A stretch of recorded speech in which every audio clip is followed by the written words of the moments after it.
Sandra. Jennifer. Eto na ako.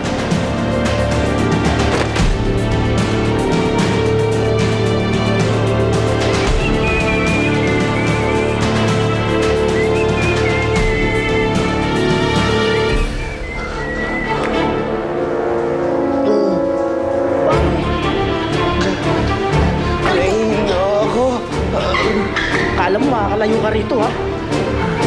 Bakit ako nahihila? Dapat na. Pinainom kita ng gamot. Para hindi ka maging problema rito. Mahirap na, baka makatakas ka pa.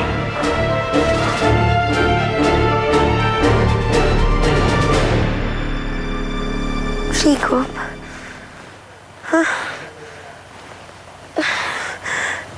Jacob? Nay? Nay? Gising po. Nay, masama po ba panaginip niyo? Napanaginipan ko si Jacob.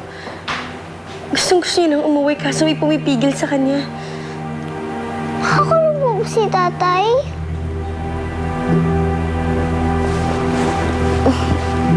Jennifer, anak, matulog ka na ulit. Huwag mo nang isipin yan, panaginip lang naman yun eh. Sigurado ako kung nasan man si Jacob ngayon. Ligtas siya. Ka na.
Ano, kamusta?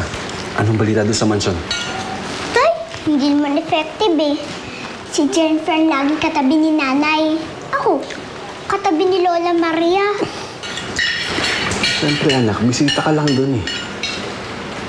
Pero anak niya din po ko, di ba? Bakit ba uso ngayon ang pinagpipilitan ang sarili niya sa taong hindi naman siya mahal?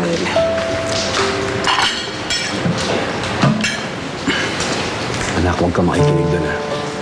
Mahal ka ng nanay Sandra mo. Pero hindi po ko matatalo ni Jennifer. Tay, kunin niyo na lang po si nanay. Kaya ng latte. Tapos, alis na tayo dito. Anak, hindi ko na pwedeng pilitin nanay mo sa pangalawang pagkakataon. Basta ngayon, habang wala si Jacob, may pag-asa tayo. Ipapakita ko sa nanay Sandra mo na ako yung karapat-dapat at hindi yung Jacob na yan. Sige, kumain ka na.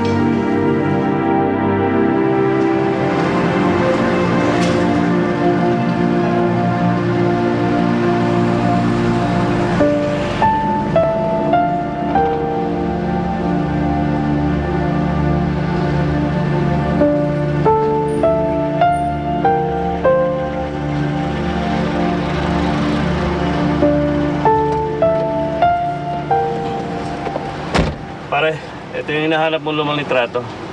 Nasa likod dito, yung mga address niya. Salamat, pare. Wala naman.